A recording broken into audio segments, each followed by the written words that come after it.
And now, The Federal Drive with Terry Gerton, sponsored by GEHA. Welcome to The Federal Drive on Federal News Network. It's Thursday, March 26th. I'm your host, Terry Gerton, and I'm glad you're here.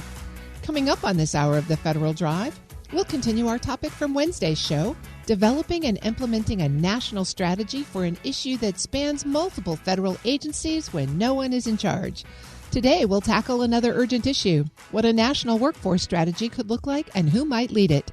Plus, we'll take a historical look at the impacts of wartime headlines on the markets and TSP investments. Those stories and much more ahead during this hour of The Federal Drive. We begin with this. The Department of Homeland Security shutdown has now stretched for more than 40 days, and Transportation Security Administration employees say they've reached a breaking point. TSA callouts are leading to delays at some airports, and the agency is losing staff as it prepares for record high levels of travel this summer. Federal News Network's Justin Doubleday joins me now with more. Justin, thanks for being here. Good to be here, Terry. What are the latest numbers you're hearing on callouts and resignations at TSA? Yeah, acting TSA Administrator Howin McNeil actually testified just Wednesday morning on this issue. She said that TSA has lost around 460 officers since this latest shutdown began.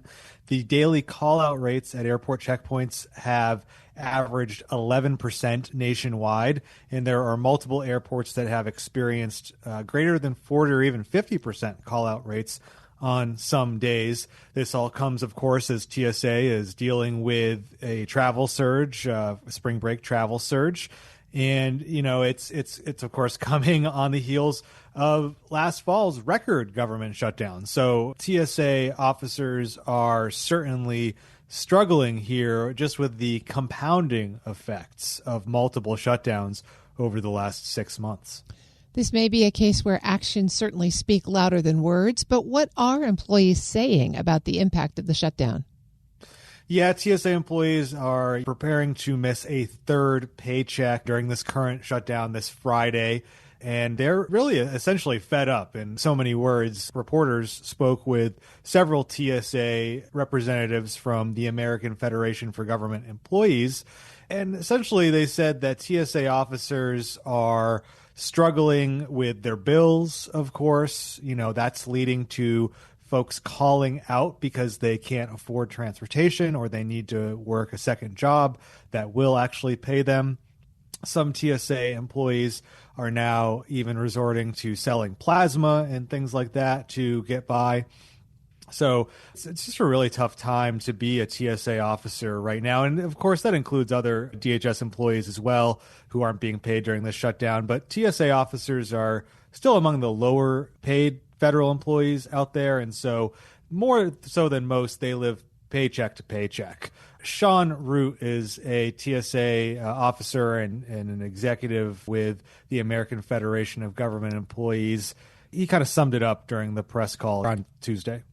We have mortgages, car loans, personal loans. None of these are paused because of the shutdown. The bills continue to come. Our members are still being told, go find loans, go borrow money. It doesn't happen. A lot of people exhausted those funds and those opportunities during the last shutdown. You know, these banks, everybody, they give us a little cushion to absorb the financial hit, and now here we are again. You know, there's only so much that these people can take until there's a breaking point, and I think we're at that breaking point. Forcing everybody into that impossible situation, I don't wish it upon anybody. Well, the president has deployed ICE agents to some airports. How has that affected the situation? Yeah, we have kind of two competing views somewhat on this. So Howin McNeil, the acting TSA administrator, part of the administration, testified on Wednesday. She was asked specifically about this because we've seen ICE officers, videos of ICE officers at airports not doing a whole lot in the way of what TSA would normally do, of course. McNeil said ICE agents are at the airports helping out specifically with ID checks with the credential authentication machine that you get to the TSA line and you hand over your ID initially. That's something McNeil says requires just a little bit of training as opposed to some of the other screening functions that require a lot more training for TSA employees. On the other hand, the AFGE representatives from TSA who spoke to us reporters on Tuesday said that ICE officers are essentially just a distraction to this whole story of TSA officers not being paid during the shutdown. They said that they're not doing a whole lot because so much of what TSA does require months of training. Johnny Jones is the treasurer for TSA Council 100. This is a straight-up distraction to the real story of TSA officers going to work without being paid. The ICE officers are being paid. This is kind of like an insult to the employees. I've heard all kinds of negatory feedback in regards to that. And so with all of those different perspectives, Justin, what are some of the longer-term concerns about how this shutdown is going to affect the TSA workforce going forward? Yeah, this is where there's perhaps some shared perspective on this. There's likely to be more attrition if this isn't solved soon. I think both the AFGE representatives who are from TSA and TSA Administrator Hawen McNeil said that there's likely to be more attrition. And TSA is facing down a very busy, potentially record level travel season coming up here in the summer with the FIFA World Cup, of course, with America 250 events. And then there's a lot of concerns, security concerns around the war in Iran and the potential for terrorism, of course. So TSA has lost roughly 460 officers during this shutdown. There were about 1,100 officers who departed during last fall's record government shutdown. Their staff has been going down. And at this point, we're about 3 months out from that World Cup. McNeil said that is not enough time now at this point to hire officers and then get them trained in time for the World Cup. So there's a lot of concern at TSA headquarters about attrition. It takes a TSO 4 to 6 months to be fully certified in all functions to operate a checkpoint. And so at this point, if we bring on any new TSOs, those folks will not be deployed in time by FIFA. And so we are watching our attrition rates very closely to make sure that, if we see any spikes, we'll have to pivot and assess how we are going to staff the FIFA locations adequately. Justin, there's been some conversation in the past about privatizing the TSA function. Is that a potential solution, or is TSA proposing some other options to address the staffing challenges? TSA has not proposed privatization related to the specific staffing challenges they're experiencing right now with these back-to-back shutdowns. That said, the Trump administration has alluded to the potential for more privatization. There is a security screening partnership program where some airports, a limited number of airports, do have some privatized security. And McNeil has specifically in past congressional testimony said that they would look to potentially expand that partnership program. And so there is a lot of concern among the TSA workforce that this current situation will lead to more privatization, will be used as a way to privatize their job functions even further. And so that is a very present concern among the TSA workforce. That's Federal News Network's Justin Doubleday. Justin, thanks for bringing us the story. Thank you, Terry. You can find all the details at federalnewsnetwork.com. Up next, fixing the talent pipeline doesn't require a single sweeping reform, but it does require coordination. This is The Federal Drive with Terry Gerton on Federal News Network.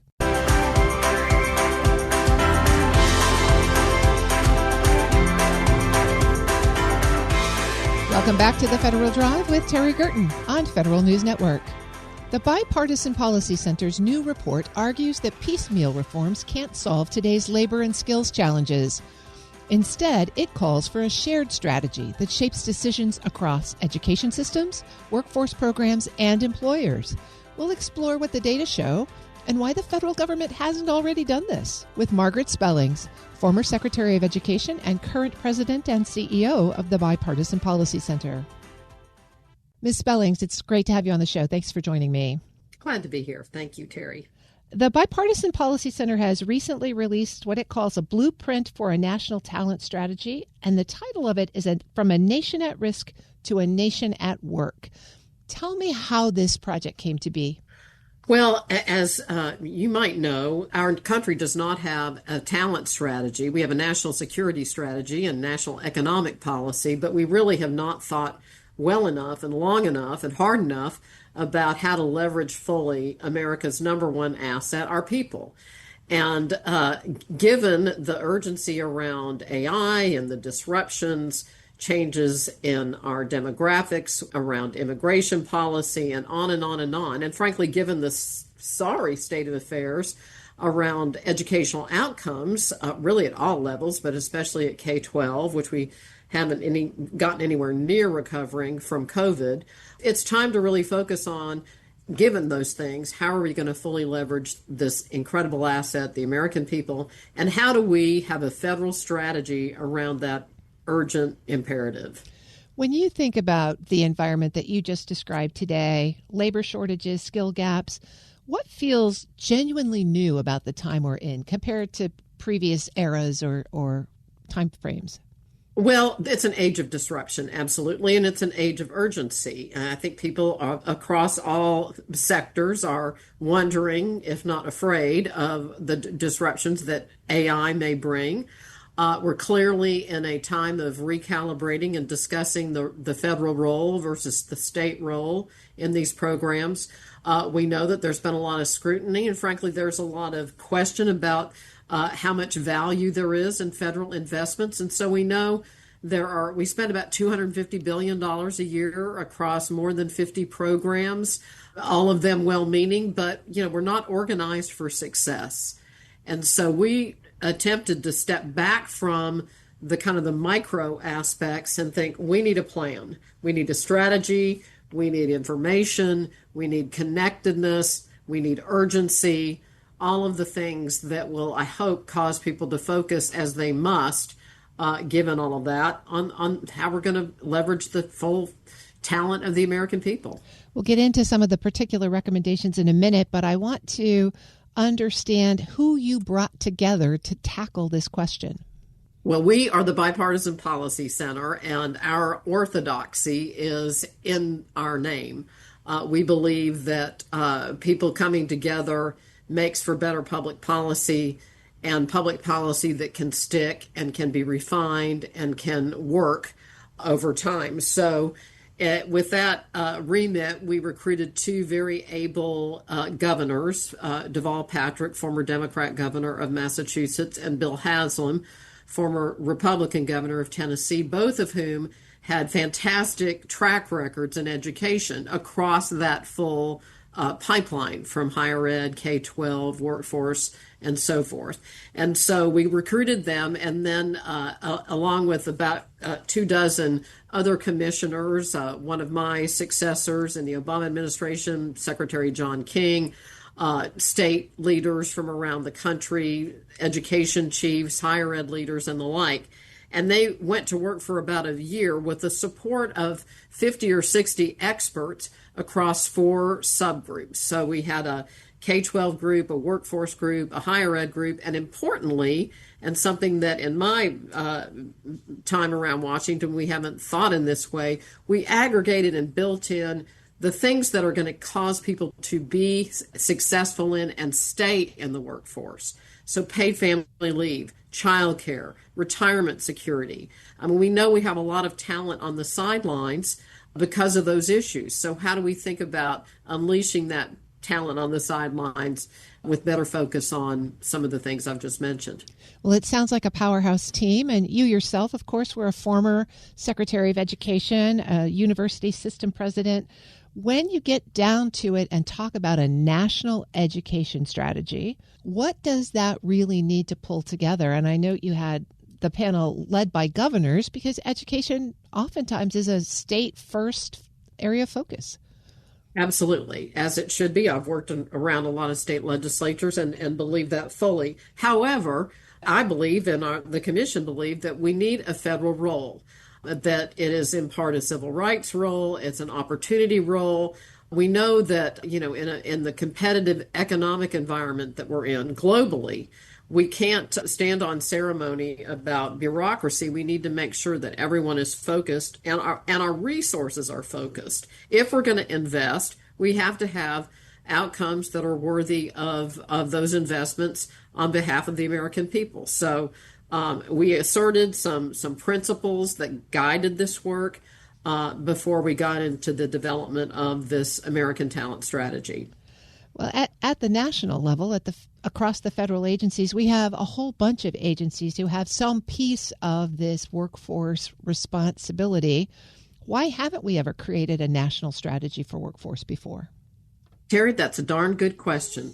And so we aim to fix that. I think we've had the luxury of thinking, oh, well, here's a veterans population, or here's a Native American population, or here's K-12, or here's, but if that were working well enough, we wouldn't be where we are. So we have an urgent time, great need, and a real challenge about how we best use significant federal investments in service to this mission for everyone. Who should own the problem then if you're going to have a national education strategy? I mean, it starts with, our at the highest levels of the people with the biggest microphones in Washington to lay that out, to make the case that if we don't fully leverage our talent in this day and time, we are going to be in a world of hurt. We know what is before us with respect to AI disruption. We understand where kids are lacking recovery from COVID. They're not where they need to be on reading and numeracy. We have a very, honestly, in my secretarial days, I used to say it was if we were trying to keep people out of the system, not get them in and through. It's a very inefficient and very difficult system for the user. So how do we keep the student, the employee at the center of the policy work and the investments that we're making? You mentioned the fragmentation of the system there. Where did the costs of navigating that complexity show up? Well, every day, everywhere. If you're a university student and you're trying to navigate the federal financial aid system, if you're a parent of a K-12 child and you're trying to understand the role of school choice or the data or what the reading approach is in your state, I mean, it shows up in friction all across our system. And that's why we're calling for the creation of a National Talent Council that can, put these first principles before our country. What are the most important things that need to happen? How are we doing against them now? And how are we going to get to the promised land of better using resources, better using data, and greater urgency for our people? The report suggests that Talent Council should be established in law, as I understand it, and then also placed in the executive office of the president. How would you imagine, let's just assume that both of those things happen, how would this council work? Well, having worked at the White House, leading the Domestic Policy Council, I've seen successful efforts who do that all the time. So we have, the National Economic Council works like that. We have the Council of Economic Advisors that participate in that, the OMB, the Treasury Department. I mean, you've been in government. If it has the imprimatur of the White House and support from the Congress and is well resourced and has attention across the government, which is what this is going to take, then it can be effective. And there are many examples of doing that.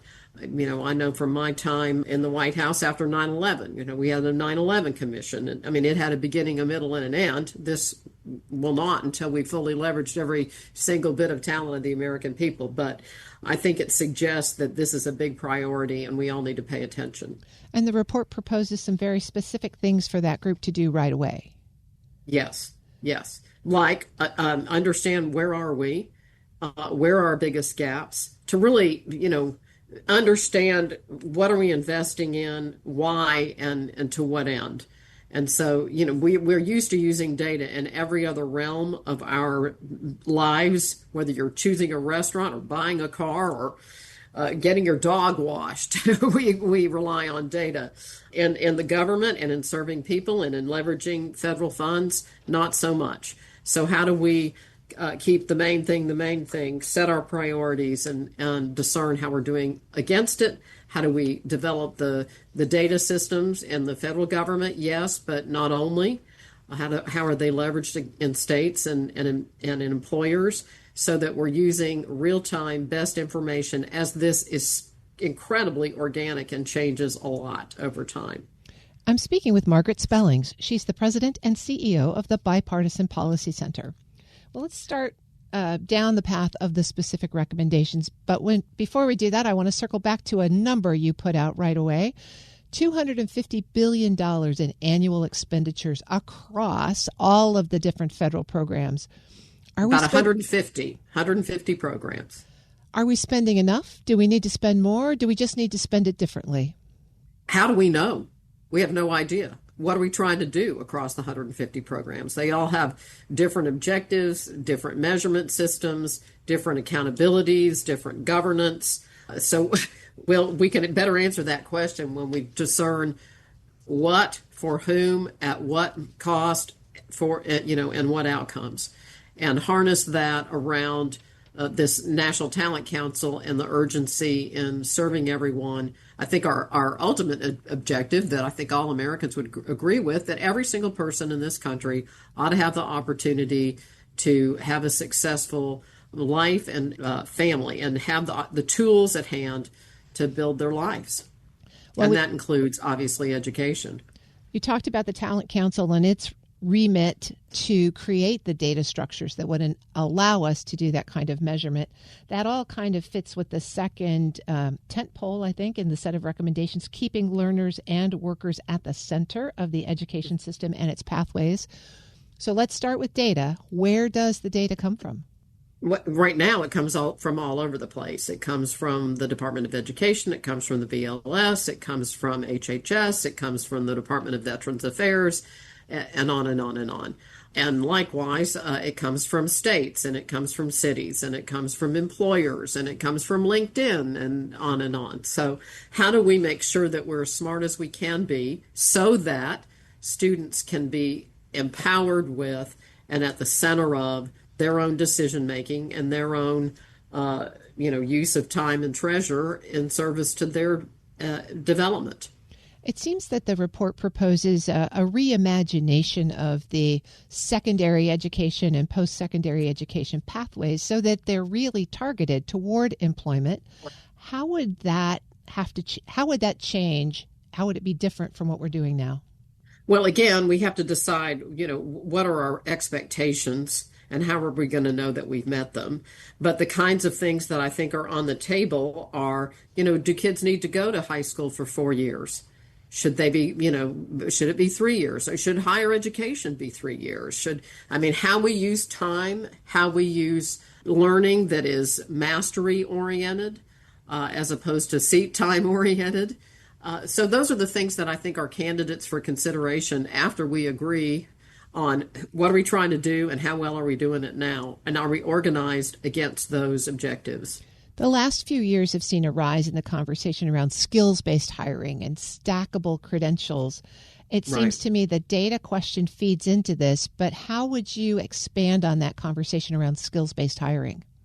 Well, it has to be regional, and that's why states and localities are so important, because what we need in the Permian Basin of Texas is far different than what we might need in other parts of the country, in the fishing communities or lobstering communities in Maine, or in the manufacturing in Ohio, and so on. So I think it has to be student-centered and locally applicable. And we can do that with modern data systems that are available to us. We're not doing it now, and that's, it has to be an important part of the Talent Council's work.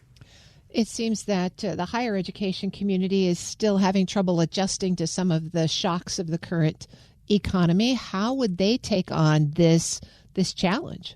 Well, obviously, I'm still a believer that an important route for productive life is through our universities and colleges and job training programs. And so, there are things that we know are immutable in this and any other economy. People need to be able to read. They need to be able to work in teams. They need to have some level of literacy and numbers. And so what are those things that are table stakes throughout our education system?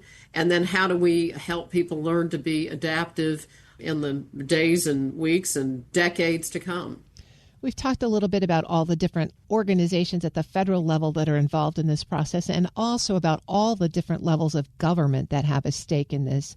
When you think about a national talent strategy, presumably with some national goals around talent, how do you bring along the states, the counties, whose county school systems kind of drive the curriculum, even down to the community level? How do you get everybody aligned? Well, I think it starts with leadership. period. And, I've seen that. I obviously was involved with the enactment of No Child Left Behind, which, by the way, bore, great fruit for, in the 16 years of the Bush and Obama administrations, we were going in the right direction because we were focused on closing the achievement gap and on basic skills in particular. And then we've drifted since. We started drifting and then COVID. But my point is that if we get our minds around the objective, we can harness the pieces together in ways that make sense and deliver results. That's the main thing, that they deliver results. So in that instance, we said, have your own standards, develop your own tests. Let's report those results in a disaggregated way, and let's have some consequences when there's failure. That's a good model, for managing anything. There's a couple of quotes at the end of this report that I want to read. The first says, skeptics will say this commission's vision for the wholesale reform is not possible, that the political headwinds are too strong, and America's civic divide is too wide. And then it goes on to say, the risk remains, but the path to a nation at work is possible if we have the courage to act. So how do you respond to those kinds of critiques at this point? Look, I think Americans know that we are in a time of incredible disruption, whether it's AI, whether it's politics, any and all. And they are yearning for leadership around the things that are most important to them. And I'm pretty sure that the things that are most important to them and their children are do we have a future? What is my path to success? How am I going to be able to have a family, buy a home, etc.? And so I believe that is, central to why we're doing this work. And, the results speak for themselves. We're not organized for success. We can do better. There's great urgency now, and people know it. The reports received positive early responses, but that's just the first stage. What do you hope happens next? Well, we are obviously pulling the pieces of this out and working on strategies for K-12, strategies around the paid family leave and child care aspects. I mean, here in Washington, and of course in states too, it's different actors, different jurisdictional authorities. So, how do we get an action plan that can go to task on every bit of this? Have you had early positive feedback from the Trump administration? We have from really I think one of the things that I'm encouraged about is nobody disagrees with the urgency and the premise. We're not going to serve Americans with lives of opportunity without doing a much better job than we are now. So when we check in with you a year from now, what do you hope you've checked off on the list? Well, I think we will have gathered leaders together at all levels who will take ownership and greater urgency and more student centering and using data to better understand how we invest and to what end. So I think we'll have a lot more players on the field. And I think we will be starting down the road of developing the kind of information systems, the coalition of the willing across the business community, the governmental sector at all levels, and Americans themselves. I've been speaking with Margaret Spellings. She's the president and CEO of the Bipartisan Policy Center. Ms. Spellings, I really appreciate you joining me today, and thank you for this important work. Thank you, Terry. We'll post this interview and a link to the report at federalnewsnetwork.com/Federal Drive. Subscribe to the Federal Drive wherever you get your podcasts. Coming up next, war headlines and market volatility might rattle TSP investors, but history offers some important perspective. This is the Federal Drive with Terry Gerton on Federal News Network.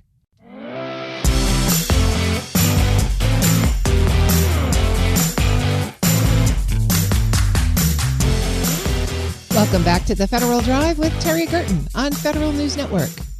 With U.S. markets down and volatility on the rise, war in the Middle East is adding a new layer of anxiety for TSP investors.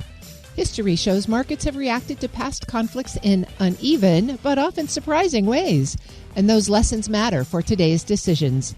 Joining me to talk through what to do, what to avoid, and how strategies differ for workers and retirees is financial planner Art Stein. Art, thank you so much for joining me. Terry, I'm happy to be here. Thank you so much for having me.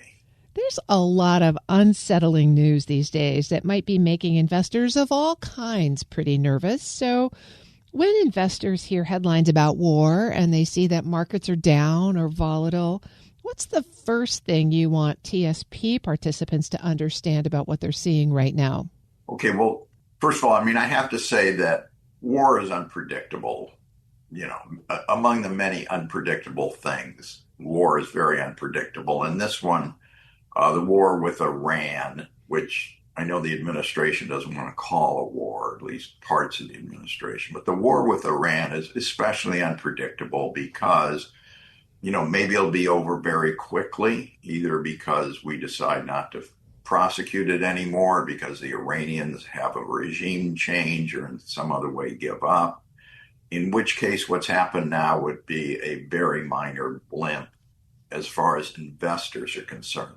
And remember, please, I'm only speaking about the investment effects of this, not the human and the so many other political and philosophical issues. Of course. But the effect on investors would be very small. Or it could become a just much, much, much wider war as Iran attacks countries all over the Middle East and maybe Europe and everything else. And and that would be a different scenario. Historically, in past performances, no guarantee of future performance, wars were not a major negative for the U.S. stock market. They tended to have a short-term negative effect, and this is all on average. I'm not saying that there are not exceptions, but a short-term negative effect followed by, continued positive returns for the stock market. And there are just a lot of reasons for that, one of which is the U.S. is, so isolated geographically that it tended not to suffer a lot of damage from wars. So there's that. This war so far has not had a major effect on the stock and bond markets. It's had a minor effect. So, year to date, so we're starting, about a month before the war started, the F fund, this intermediate term bond fund, is down 0.1%, not a meaningful change. The C and the S fund, the U.S. stock funds, one's down 2.9%, one's down 2%, which over a 2.5 month period is, it's not positive, but it's not a huge change. And the I fund, the international stock fund, is actually up 2.3%, which to me was the most surprising.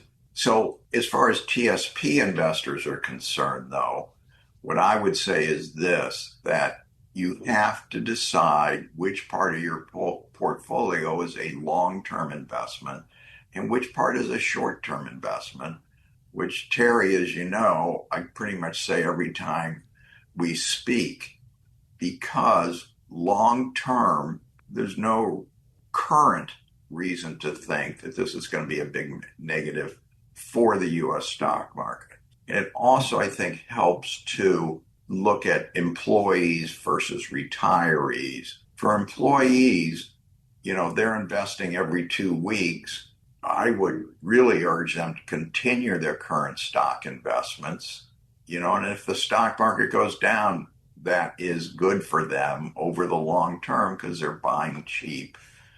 And, who knows what's going to happen to the bond market. For retirees, they really have to distinguish between their short and long-term investments. And, short-term investments should be in something that's relatively safe, which certainly the G fund qualifies there. And the F fund may, over a slightly longer period of time, that may also qualify. Of course, the disadvantage with the TSP is if you're taking money out, you cannot decide to just take it out of the G fund or the F fund. You have to take it out in proportion to how you're invested. So there are ways around that, but they're somewhat complicated. And I don't know of anyone who does that, actually. They just tend to take it out. And of course, anyone who's in an L fund, this is not going to affect their allocation in any way. And that could be good or bad, depending upon how stocks do. But I don't blame people to be nervous. Wars are scary. They should be scary. But the really huge declines that we've had in the stock market were typically not because of wars. They were because of either some kind of financial catastrophe or, COVID, which was a tragedy in a lot of ways, but turned out to be a financial tragedy as well because it shut down the entire world economy. Those caused huge declines. The mortgage crisis of 2007, 8, and 9 caused a huge decline. Wars typically have not. I'm speaking with Art Stein, certified financial planner. Art, let's come back to the market for a minute because wartime does have a different effect on different segments of the market. So typically we see defense contractors do pretty well as their orders go up. Energy firms, it's uncertain in this war how that's going to play out. AI certainly is leading the market and getting a lot of coverage now. For the average TSP investor, if they're in one of the general equity funds, are they diversified enough to offset those different sector impacts? Well, let's take the S&P 500 index that the C fund uses. That is invested in, 500 companies. And it's in proportion to the value of their stock in the market. So not the majority, but, well over, I think it's 20% is in 7, 8, 9 high-tech firms, Apple, Google, et cetera, and things like Amazon, which is, partly a high-tech firm and partly something else. But some of it is invested in oil producers. Of course, what you can't do in the TSP is say, well, I feel like oil producers and defense are really going to do well as a result of this, so I'm going to switch some money to that. If you were in the, investing outside the TSP, you could.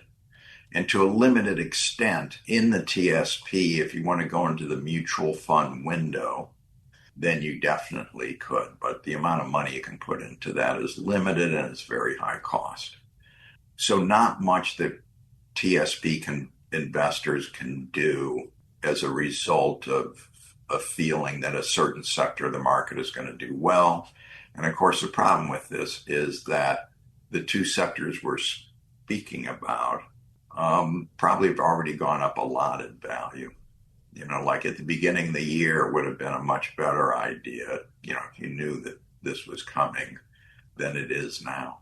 In some ways, then, does that make it a little easier for the average TSP investor to just stick with that standard disciplined buy every 2-week approach and wait to see how the diversified market allocation I think so, because, the fact that, oil producers, really better to say energy producers are probably going to do extremely well this year.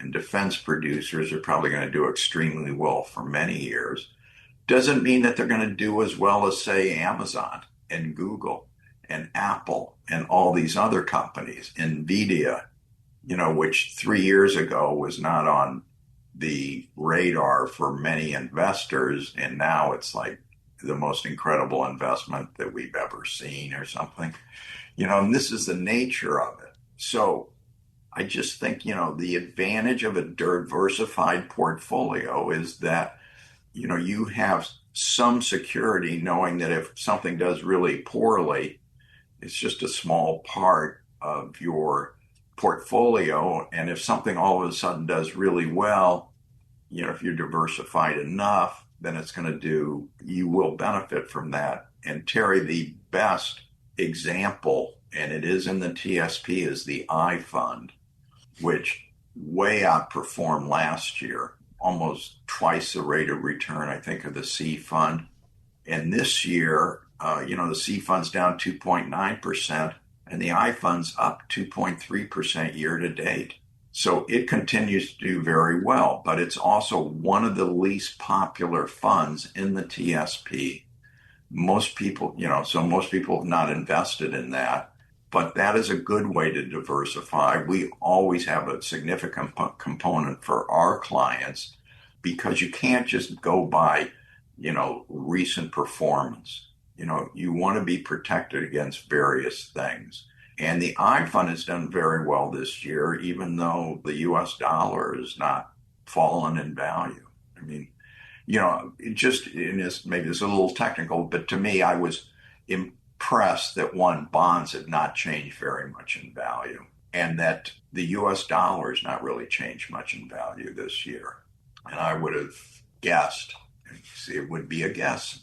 That's why I don't do it in terms of taking that guess and trying to invest on it, that, the dollar would rise quite a bit, which for complicated reasons lowers the price of the I fund. I've been speaking with certified financial planner Art Stein of Arthur Stein Financial. Art, thanks for reminding us all to just take a breath when it comes to our investments. Thank you very much. We'll post this interview at federalnewsnetwork.com/Federal Drive. Subscribe to the Federal Drive wherever you get your podcasts. And now, the Federal Drive with Terry Gerton, sponsored by GEHA. Welcome to the Federal Drive on Federal News Network. It's Thursday, March 26th. I'm your host, Terry Gerton, and I'm glad you're here. Coming up on this hour of the Federal Drive, we'll continue our topic from Wednesday's show, developing and implementing a national strategy for an issue that spans multiple federal agencies when no one is in charge. Today, we'll tackle another urgent issue, what a national workforce strategy could look like and who might lead it. Plus, we'll take a historical look at the impacts of wartime headlines on the markets and TSP investments. Those stories and much more ahead during this hour of the Federal Drive. We begin with this. These days, you can bet on almost everything, from sports to politics to the stock market. At the Department of the Navy, PEO Digital is making big bets on technology. As part of its shift to a more lean, startup mindset, the Navy is making small investments in technologies that they hope will deliver big results. For more on how the Navy's Program Executive Office Digital is testing and deciding on its technology bets, Federal News Network Executive Editor Jason Miller talked to Louis Copeland, the Acting Program Executive Officer for the Navy's PEO Digital. The good news is those small bets have really been paying off. So small bets are evolving into large bets where we are now committing to creating something that can be an enterprise service going into Horizon 1 and that can drive out the current Horizon 1 incumbents into Horizon 0 where we cattle drive them and divest. So that's really been the story of the year is earning scale, because scale is earned. It's not granted. It can't be directed. We need our enterprise services to be credible, to be a better value proposition for program managers and fleet operators and the general workforce so they don't work around us but through us. And it takes time and sets and reps, but we're getting there. All right, I love the idea of small bets going into large bets that then go into enterprise services. Give me an example maybe of a small bet that's now either A, a large bet, or B, even better, an enterprise service. So all of our enterprise services have started that way. Two of our earliest bets were on Naval Identity Services, which is our enterprise identity suite, and our Naval Enterprise Service Desk, which is our IT service management automation platform. And those all started off with good ideas. I think they were actually both OTAs. And those OTAs, other transaction agreements, went into production agreements. And those production agreements sustained an evolution of the capability so that we could bring along all those abilities and the .MLPF. And oftentimes, it's not the innovation, but the innovation adoption and scaling that's so challenging. So, who do you call when you have a problem? In the case of the service desk is who you call. So who do you call when the service desk itself has a problem? Where can we get more automation? How do we take out the cost structure so that we're not paying a premium cutting edge price for something that's now more mature? And that's really a partnership with our industry vendors, because early on we really want to enable them to experiment and innovate and push the limits of the use case and the technology. But after a while we say, we think we know what this looks like vertically, horizontally. Now, how do we shift the focus from investing to maximize effectiveness to extracting costs to maximize efficiency? So those are two cases. We have more recent ones, the BYOD with our Nautilus Mobile. That took a while because we had to work with DOW CIO on policy that was really a little rooted in 5-10 years ago. And they were great with us because they said, you're really helping to shape the future of DOW policy. So here are some exceptions for right now to get you going, and then you come back and tell us how to update the overall. So that took some time, but we're now, for our Nautilus Mobile Personal, able to take essentially unlimited enrollment. And that's really great for everyone who hates carrying two phones. And that is I'll say, a walled garden approach. So if there's an issue, the government data gets wiped, your whole phone doesn't get wiped. And it's not enrolling your personal device in government management. So it's a really good, again, use case for the user experience and the cybersecurity in a way that maximizes the mission. When we talk about enterprise services and the small bets, large bets, and so on and so forth, what's on tap for 2026? Do you have some small bets that you're starting to lay out and move forward on, or do you have some large bets that you're hoping to move to enterprise services? Can you give me maybe an update on a couple priorities across all the areas? The Central Data Exchange is our API marketplace, and that's in the process of going from the small bet to the large bet. We're all really excited for it to be an enterprise service, and I think it will get there. But we're also, like I said, being deliberate and controlling how much we put it out there until it's fully baked. We don't want people to get disillusioned when something's pushed before it's ready. We're working on some secure global chat for bringing in our Department of the Navy partners who need to have fit-for-purpose collaboration spaces at a variety of security levels. And they're not necessarily going to have a CAC. They're not necessarily going to have the centrally authenticated identity, but there are ways to authenticate them. So some of those collaboration spaces are going to endure, perhaps with industry and academia. Some of those may be perishable. Maybe there's an exercise and coalition partners come together, and we've got generals and admirals from different nations who need to chat very securely for a while until they don't. So that's another one that we just launched, and those probably cover kind of the range of more mature to less mature. Going back to the Central Data Exchange, the API one, the idea here is somebody develops maybe an API, they put it into the Central Data Exchange so other people can use it and take advantage of it. And your idea is to do what with it? No, that is the idea, is to take out the work and energy to create the data flows across all the different missions and all the different portfolios. So we're in this data-driven ecosystem. The data is obviously the lifeblood for AI and other things. So there are a lot of reasons to move data around. A lot of those movements are repetitive. So, for instance, lots of people need data out of Navy ERP, which is our master business system for finance and procurement and personnel. Lots of data is in Jupyter, which is the Don's Advana subtenant. Does everyone need connections to Navy ERP and Jupyter and Advana? Probably not. So really, CDX is the hub we're trying to put as a central point of consumption that itself can have deployable sub-hubs, if you will, master nodes, so we can take it into a DDoS shipboard environment and say this whole architecture, this cloud-native zero-trust architecture, is itself deployable and containerized and can go into ships. So that hub-and-spoke data ecosystem you can take with you to the point of need. And then, although API Marketplace has obviously got API in the name, it's not limited to modern API-capable systems. We can do batch data transformations and take our secure FTP files and things like that. So it really is meant to be the single-stop shop for data brokerage. What's the steps to get it from small bet to large bet to eventually enterprise services? Is it adding more users and seeing if things break, or is there some technology kind of back end saying, okay, we know it does X and Y, but we have to also get it to do Z? Yeah, it's all of the above.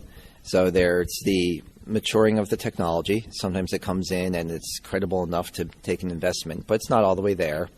Maybe it doesn't comply with all of the mandatory cybersecurity standards. Maybe it's starting off at an IL2 level. We need to get up to IL5 or IL6 or higher. Sometimes it's the business side of things. Are the right contracts in place to place more orders? Do we have the service desk in place? Do we know who's going to operate and maintain it? So it's all these things. The Department of the Navy does have a published set of enterprise service standards and criteria.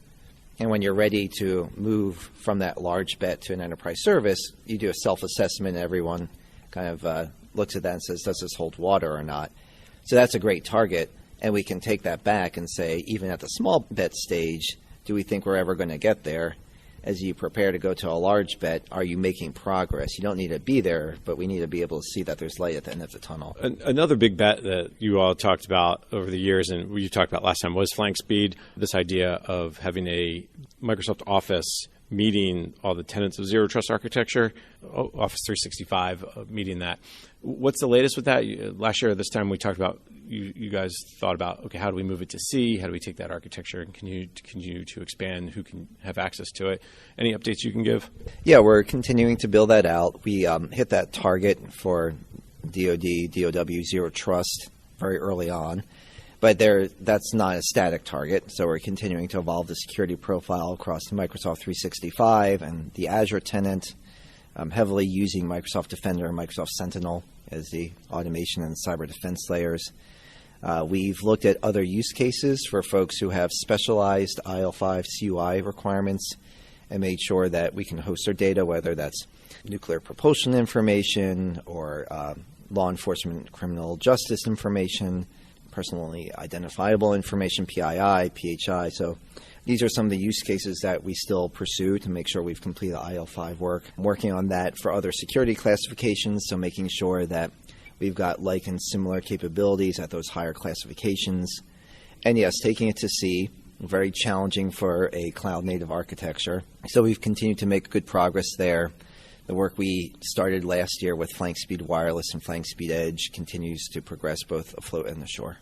Louis Coplin is the Acting Program Executive Officer for the Navy's PEO Digital, speaking there with Federal News Network's Executive Editor, Jason Miller.